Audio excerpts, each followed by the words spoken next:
Hi guys, tun ha hi kabol kha lo ti la jing la kha be kabol tan na unboxing kha in bol ki di na stand chi cooler chi hi speaker bluetooth speaker na chi hi chi na bol di hin tin chom cha khat bol di hin ha guys ki chai chan video ha chai chan ne ne vet video ka hin ti ma vin and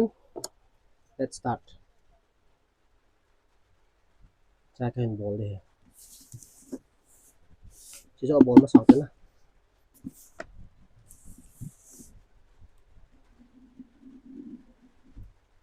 sungai hi sung dem ki di mang khen nai poi na ki hong do nai lo hin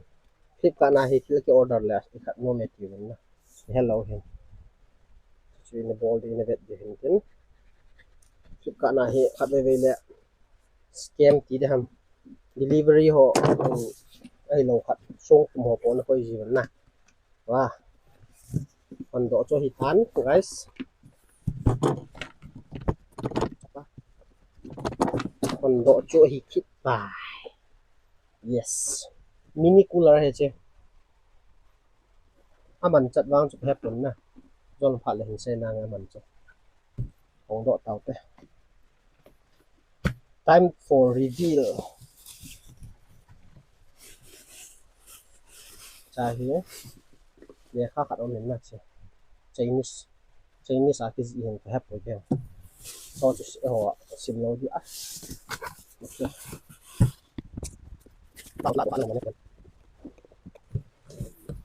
okay this is the cooler guys yeah oh yeah mini cooler है ना okay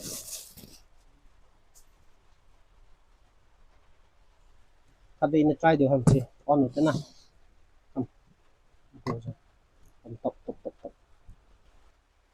guys charger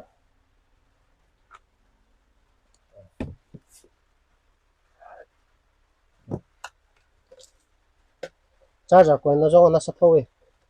dìm lên cable है ना charger cable है chứ trong phần cả charging होते ना guys trong phần nó होते charging cái bộ nó lên theo cái đàn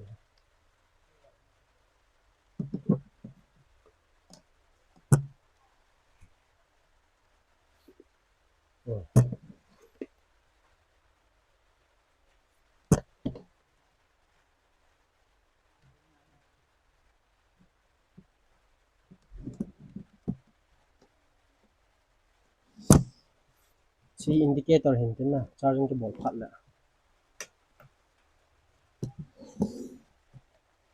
chỉ lâu cái thật này why ok guys trong thật ngộ tiếng bản lẽ lên on thế nào try cái thật này see again cho gạo này wow nhiều này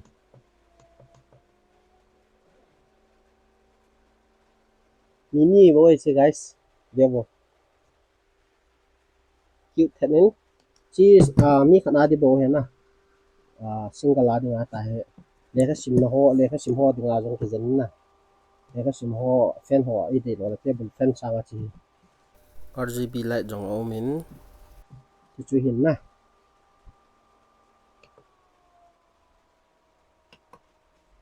trong cái khiêu thế lại thôi điều chỉ white orange blue green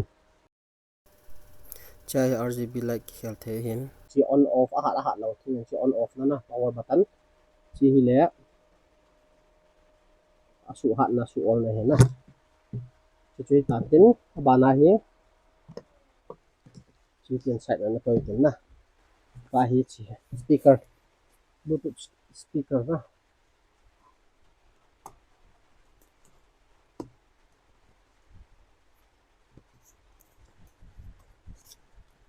trong speaker mini speaker đi bông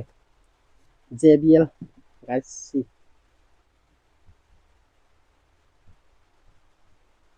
chỉ hiến gạ hồng đầu tên lẽ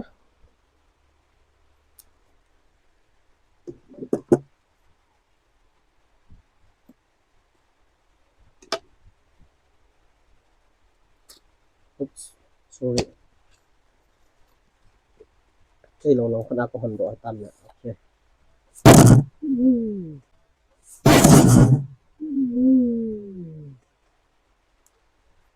sorry guys có hòn kia này sung ai hi le kha ban le charge adapter on po da chi cable box se ho ki pin chi battery dam lo dam ga try with guys wow see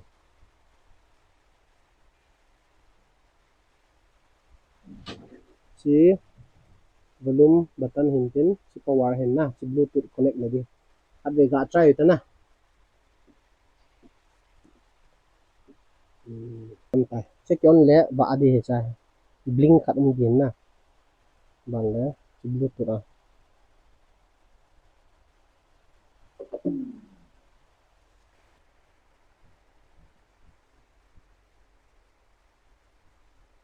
JBL ipikiti ta maninong chu ga hol mo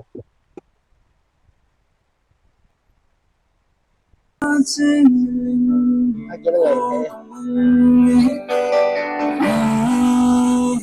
ngai lung sen nei zi ka gen thế na ding zo ana hizin lung sen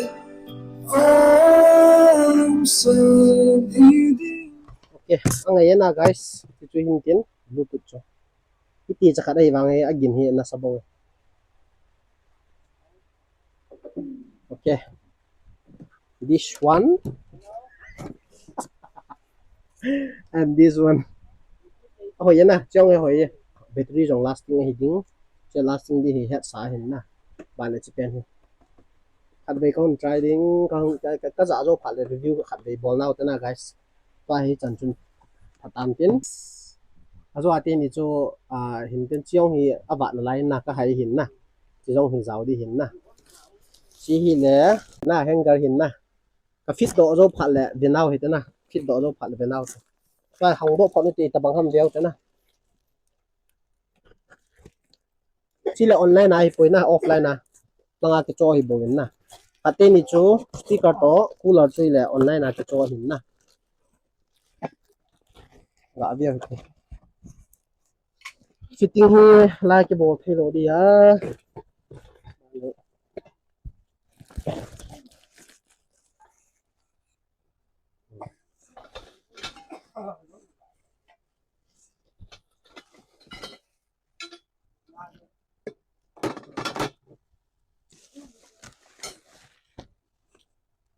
si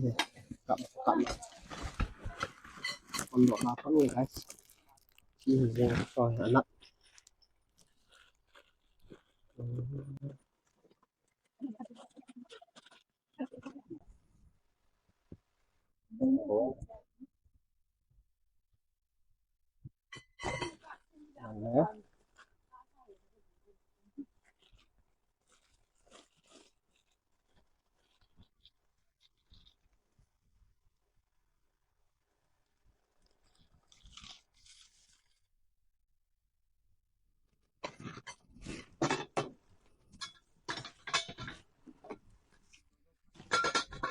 okay guys twin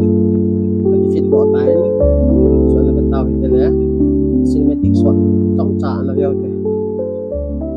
unboxing chui chân tan tên guys à chạy chân video si chung up pa thu ka sein ban la kit video kim kit tao te guys bye bye